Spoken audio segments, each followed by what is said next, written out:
Hello, dear students. Welcome back to our official YouTube channel.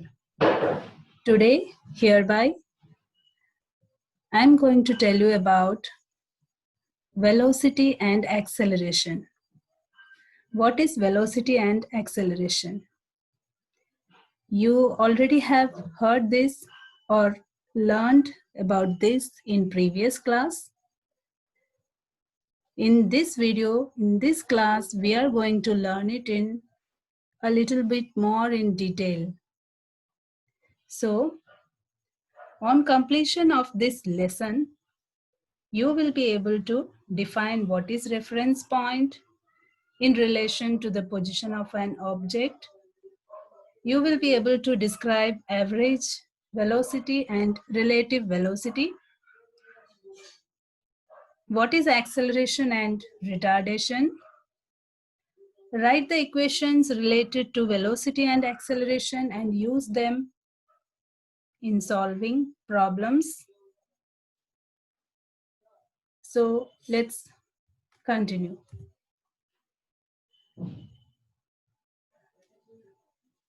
At first, let me introduce what is a stationary object and a moving object.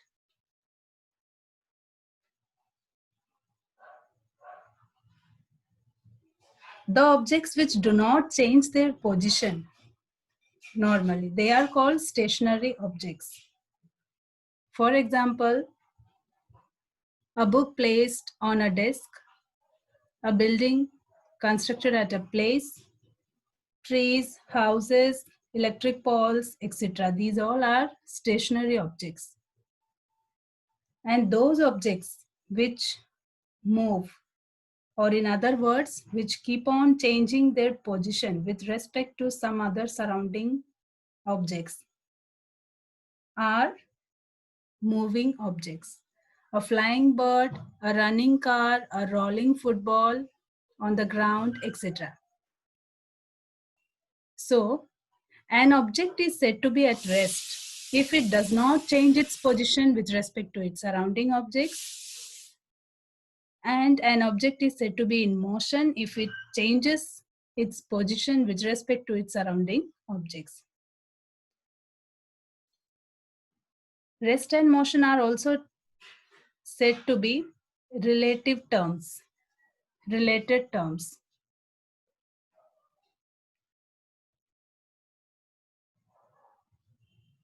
Why? Suppose you are traveling in a car with a driver. Comparing with the driver, you are in a state of rest as you are not changing position with respect to him. But if you compare yourself to stationary objects which are present outside the car, you are in motion. Thus, rest and motion are said to be related to each other. Also, another example, suppose a tree on the roadside is in a state of rest as it is not changing its position with respect to a running car. But the car changes its position with respect to the tree. So it is in a state of motion. Therefore, the passengers in the car are at rest relative to the running car, but they are in motion relative to the resting tree. Hence, rest and motion are said to be relative terms. Now, I want to introduce a new term, reference point. What is a reference point or a reference frame or a reference line? So, it is the fixed point, place, line, or an object from which we compare the motion of an object. That is, in the above example, we compared ourselves with the driver present in the car, or we compared ourselves with stationary objects which were present outside the car. So those objects may be a point, maybe a place also. to which we compare the motion of an object. It is called as a reference point. Now, motion can be of two types, two forms, uniform and non-uniform. The motion is said to be uniform if it covers equal distance in equal interval of time. And this kind of motion has a velocity, a constant velocity. For example, consider motion of sun, planets, satellites. They all are moving with a constant velocity. Non-uniform motion is that kind of motion in which unequal distances are covered in equal interval of time. Here the body moves with variable velocities, varying velocity, that is changing velocity. Example, motion of people on a footpath, a car on a heavy traffic, etc. Now let me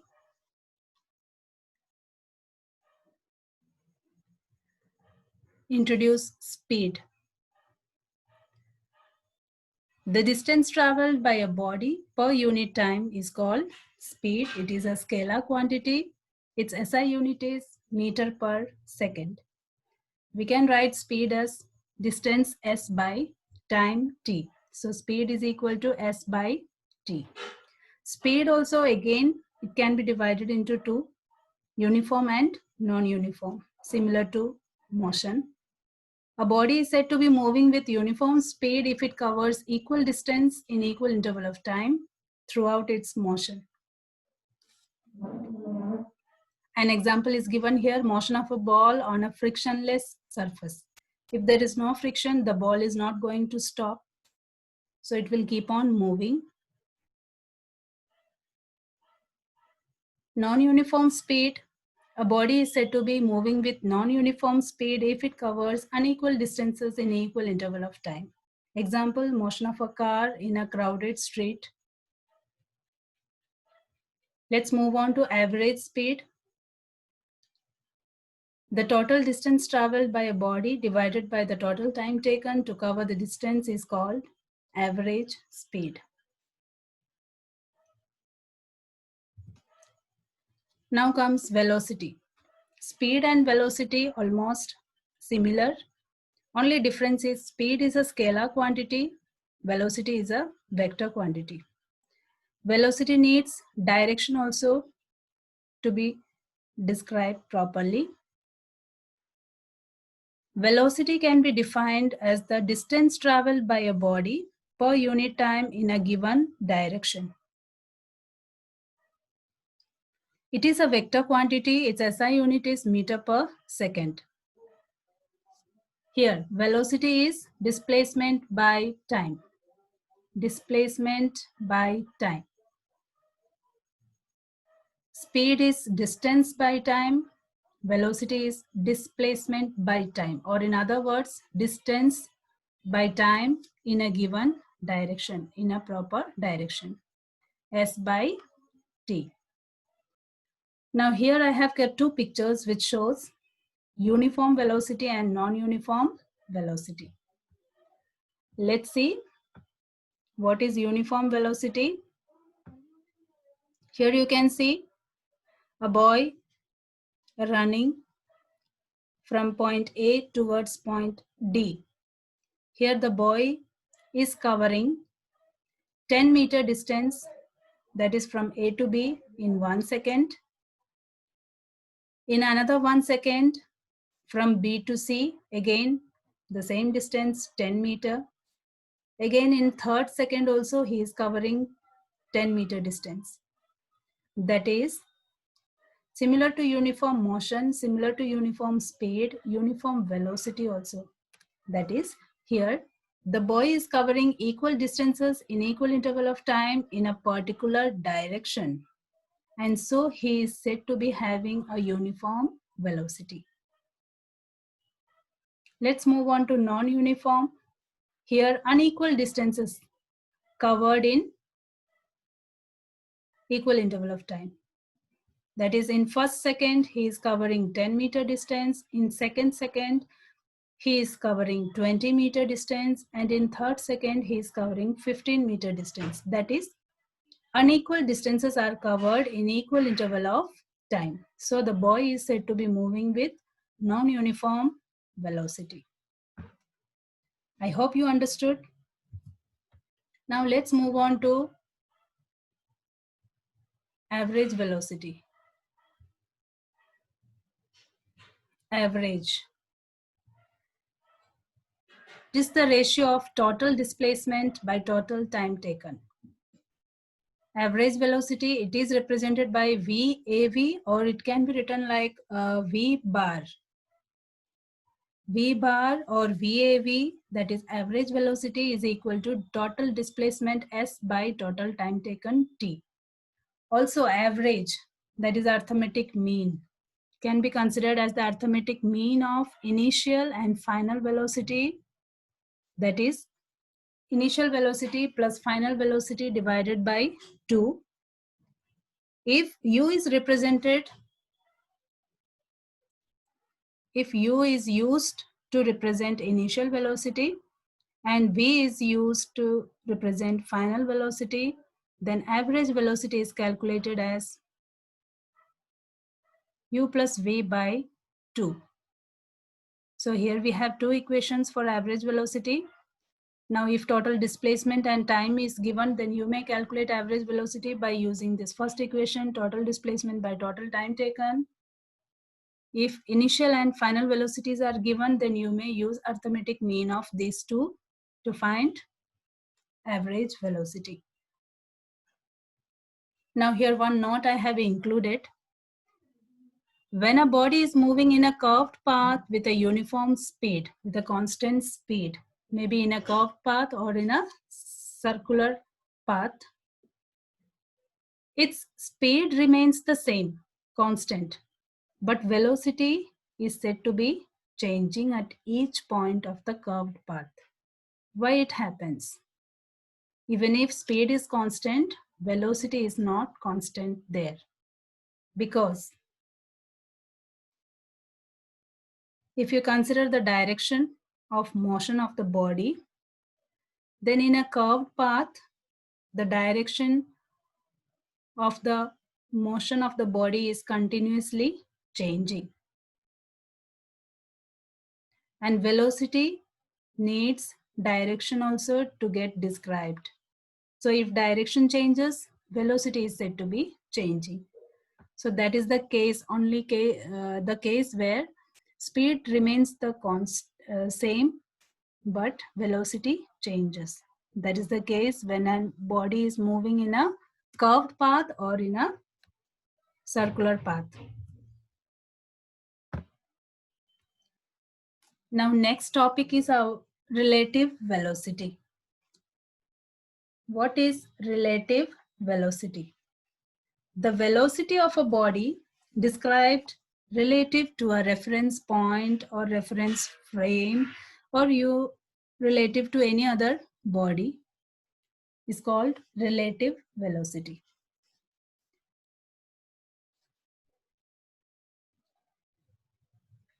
If the velocity of a car is 20 meters per second, it means the car covers a distance of 20 meters in 1 second. When it starts its motion from a reference point, maybe a tree, the reference point does not change its position,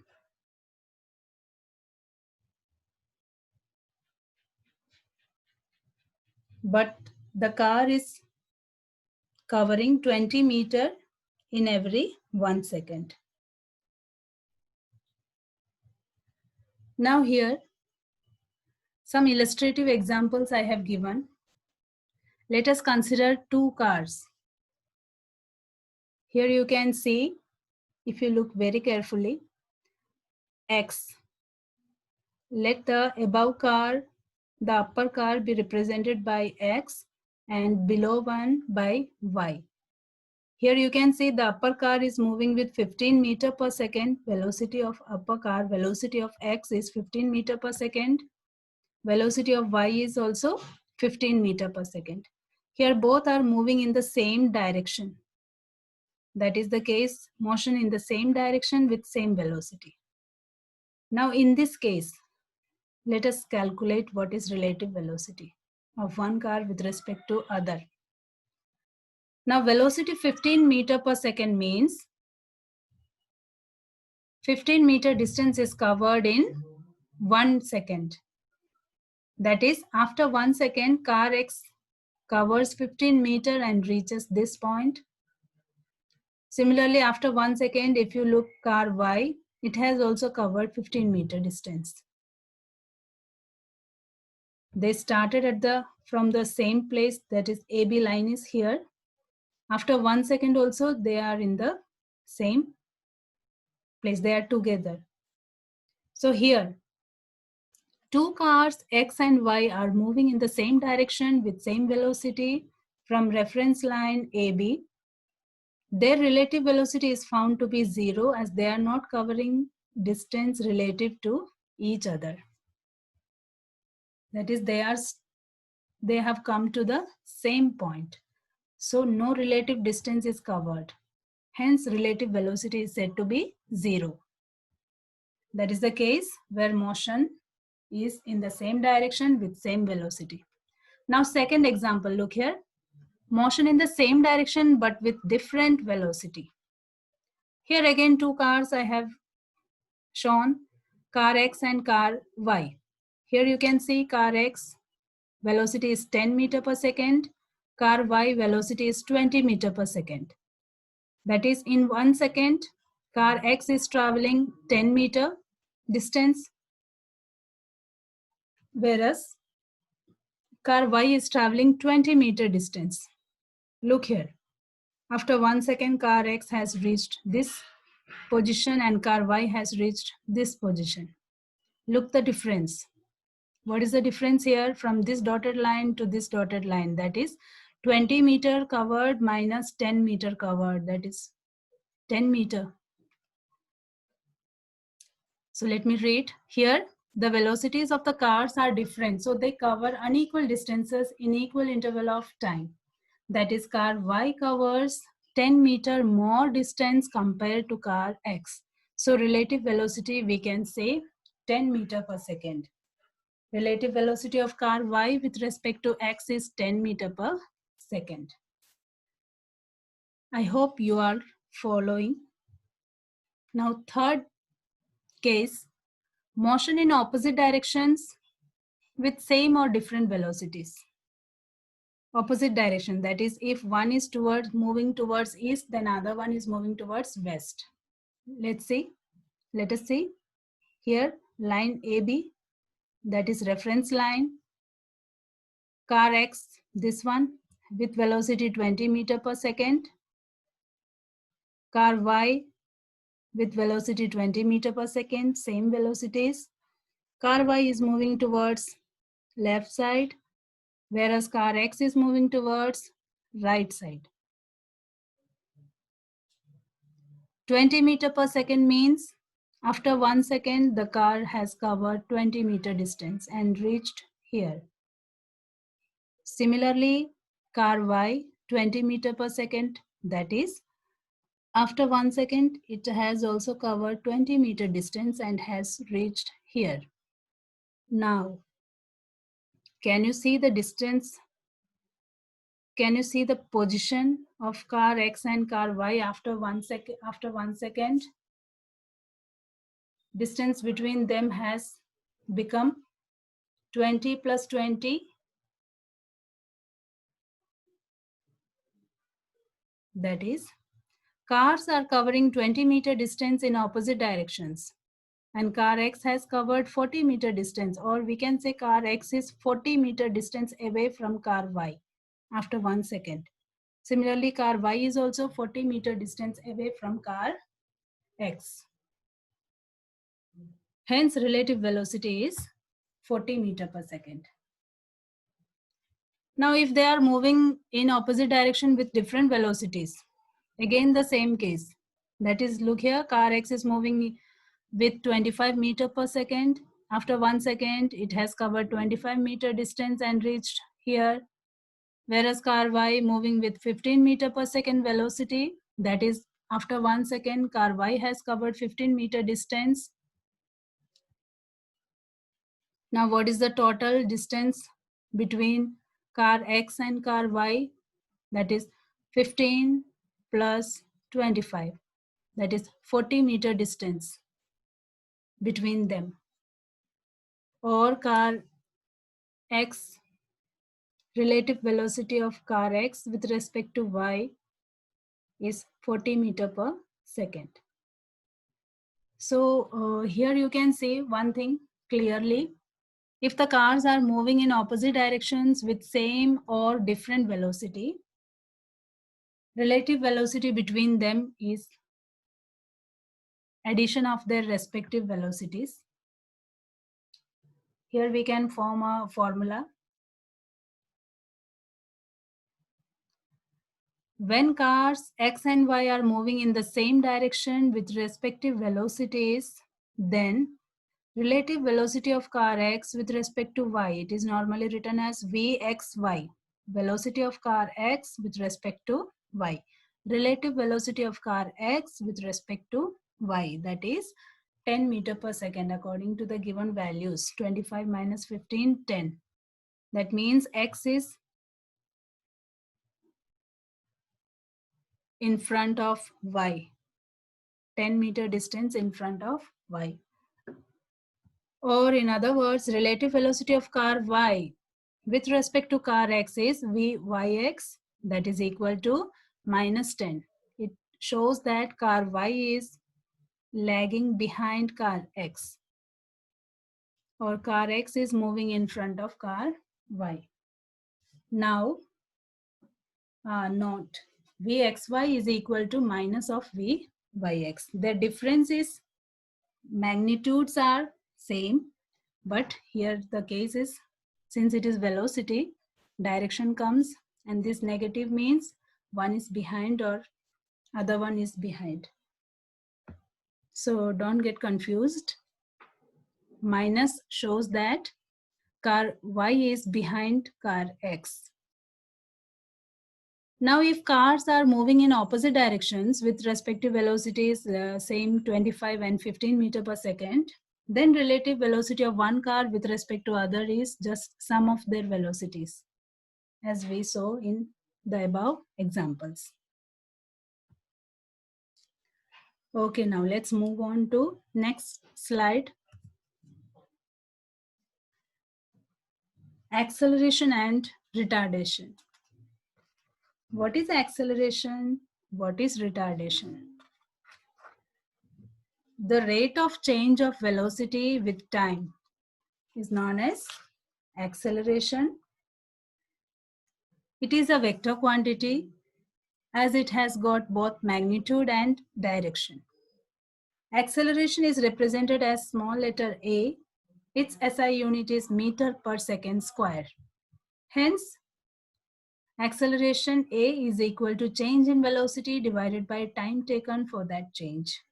Change in velocity means final velocity minus initial velocity divided by time taken.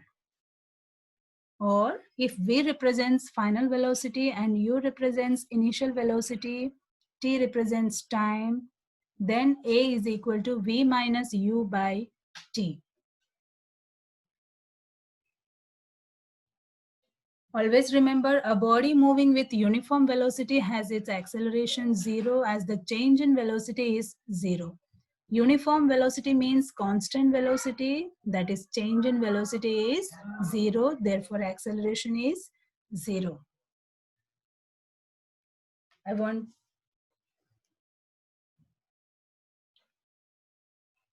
unit of acceleration is meter per second square.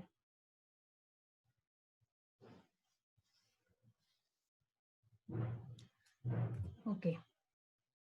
Here, velocity of a body normally changes when the magnitude of velocity changes or direction of velocity changes, or if both magnitude and direction of the body changes. Since acceleration is considered as the rate of change of velocity with time. So the acceleration of a moving body may change in its direction of motion or change in both magnitude or velocity and direction. Now this acceleration is of three types: positive acceleration, negative acceleration, zero acceleration.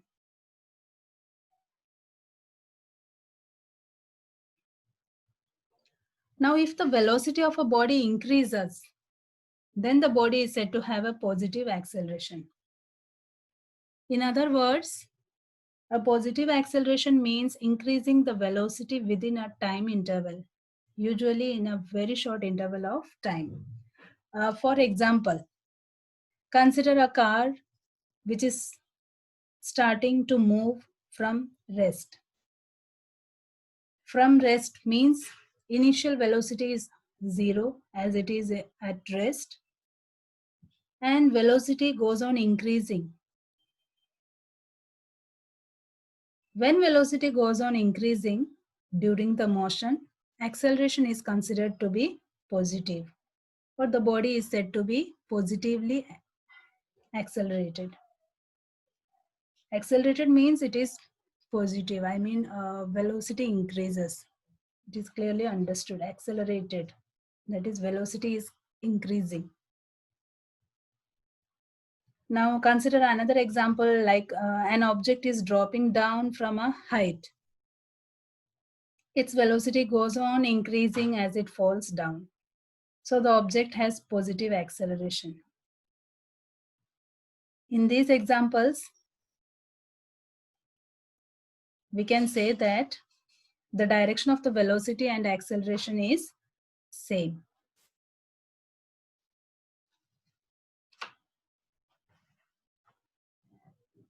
If the velocity of a body decreases, then the body is said to be moving with a negative acceleration. For example, when a moving car stops by applying brakes, what happens? The car which was moving with a certain velocity comes to rest or completely stops. That is, its velocity goes on decreasing. And acceleration is said to be negative.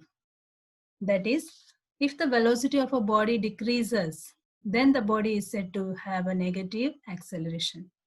Here, direction of velocity and acceleration, they are not in the same direction. And normally negative acceleration is also called as retardation or deceleration.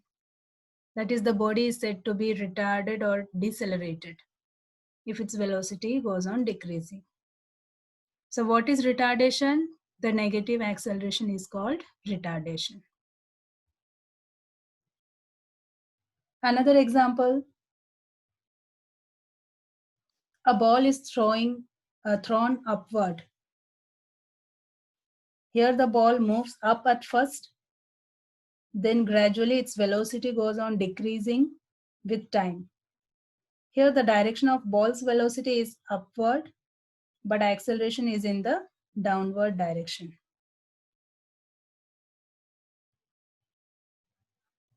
Now zero acceleration. When a body moves with a constant or uniform velocity, their change in velocity is zero. So acceleration is zero. Since v is equal to u, so that is zero acceleration. Similar to uniform motion, non-uniform motion, uniform speed, non-uniform speed, uniform velocity, non-uniform velocity, we have uniform acceleration and non-uniform acceleration. If the velocity of a body increases by equal amount in equal interval of time in a straight line, we say that the body is said to be in, or we say that the body is in uniform acceleration. That is a freely falling body. Example, motion of a freely falling body towards the air or earth due to gravity. Here no other force is acting on the body other than gravity. So such a body, we normally call it as a freely falling body. Here, the only force acting on the body is the force due to gravity. That motion we can call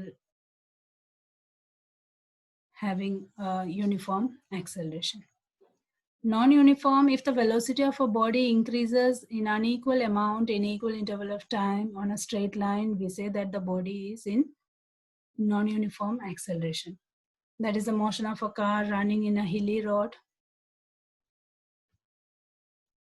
Now let's move further.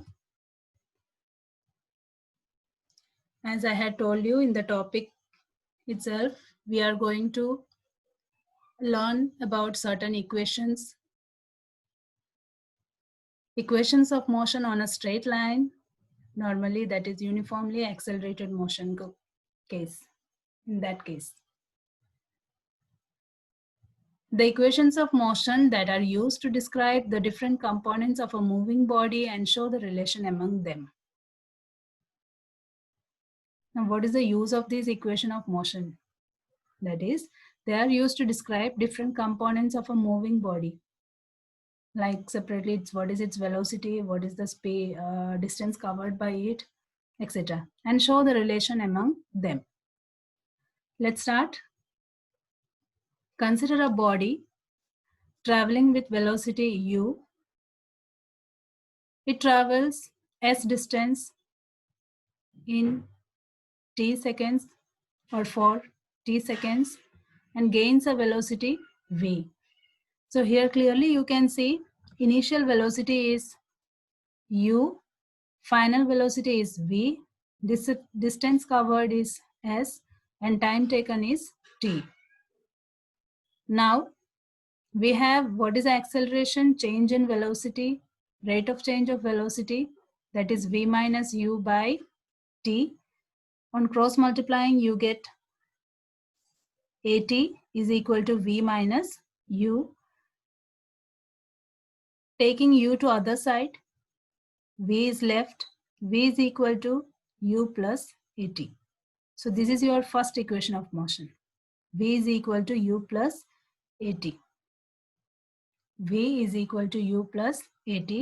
Remember this v, u and at all are small letters. V is equal to u plus at. That is our first equation of motion. Now let's move on to second equation. To derive second equation. Here to derive second equation, we are going to use average velocity. What is average velocity? We have learned two formulas. Average velocity is total displacement by total time taken. Also, it is arithmetic mean of initial and final velocity. So let's compare these two.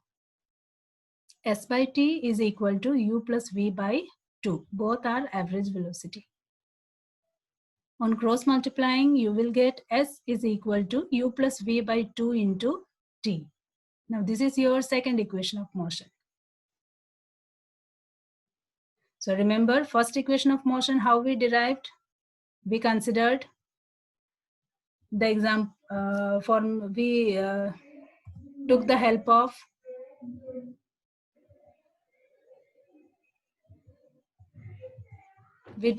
of acceleration, formula of acceleration. And then for second, to derive second equation, we took the help of formula of average velocity. And we found formula of S. Now we have two equations, v equal to u plus at and s equal to u plus v by 2 into t. To derive third equation, what we are going to do is substitute or put the value of v from first equation to second equation in second equation. So let's do that. S is equal to u plus v. U as it is, write down, plus in place of v, we are going to put u plus at. As we have already found, v is u plus at into t is equal to u plus u like terms, same quantities. So you can add 2u plus at by 2 into t is equal to, opening the bracket, multiply t to each term, 2 ut by 2 plus at square by 2.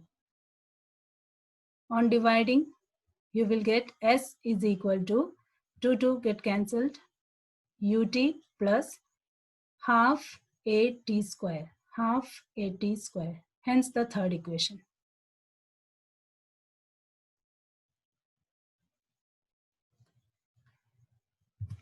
For fourth equation, let's consider first equation, v is equal to u plus at.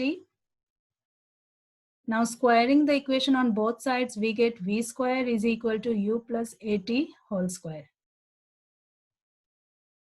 Now u plus at whole square, you can see this is of the form a plus b whole square. Normally in mathematics, you may have heard this formula or learned this formula, a plus b whole square. What is the answer? A square plus 2ab plus b square. That is equal to u square, a square, that is u square plus 2ab, that is 2u into at, 2u into at plus b square, that is a square t square, which is equal to u square as it is, we can't do anything, plus here you can see a common, and I need 2 also to take out. Now to take out 2 means here nothing we have, we don't have 2 here. Here you can consider 1 is present. In place of 1 you can write 2 by 2. Once again, a square t square, here coefficient is 1. Coefficient 1 means that 1 can be written as 2 by 2. Hence, now I can take a and 2 as common. What is left? 2 by 2. 2 is taken out. So what is left here? 1 by 2. So look here. U square as it is plus 2a common. Here ut is left plus half a t square. Or v square is equal to, now our formula u square plus 2a ut plus half at square. Look the third equation, you can see third equation, s is equal to ut plus half at square. So in place of this you can write s. Therefore our fourth equation, last equation, v square minus u square is equal to 2as. Hence the 4 equations of motion which we have already derived are as follows. First one, v is equal to u plus at, s is equal to u plus v by 2 into t, s is equal to ut plus half at square, v square is equal to u square plus 2as. You need to learn it by heart and you need to learn how to derive it also. Derivation normally is asked in exam, and these formulas we are going to use it to solve numerical problems also. Hence the 4 equations of motion. Here I have taken a screenshot from your book so that it will be easier to understand. Here some cases are taken, like case 1. If a body falls freely under the action of gravity, then our equation of motion, how they are written. That is, freely falling body means, I told you, no other force is acting on the body except force of gravity. So here acceleration is due to gravity. So A can be replaced by G, that is acceleration due to gravity. And S, freely falling body means from upside down, that is distance covered is height. Distance covered is height. So S can be written as H. Now equation 1 becomes v is equal to u plus at. It becomes v is equal to u plus gt. Similarly, equation 2, s equal to u plus v by 2 into t, h is equal to u plus v by 2 into t. Third equation, s is equal to ut. In place of s, you can write h, and in place of a, you will write g. V square equal to u square plus 2as, v square equal to u square plus 2gh. Case 2. If a body is thrown vertically upwards, gravity is acting downwards and we are throwing the body upwards, then in that case, acceleration is represented by minus g, since direction is opposite. So acceleration is written as minus g.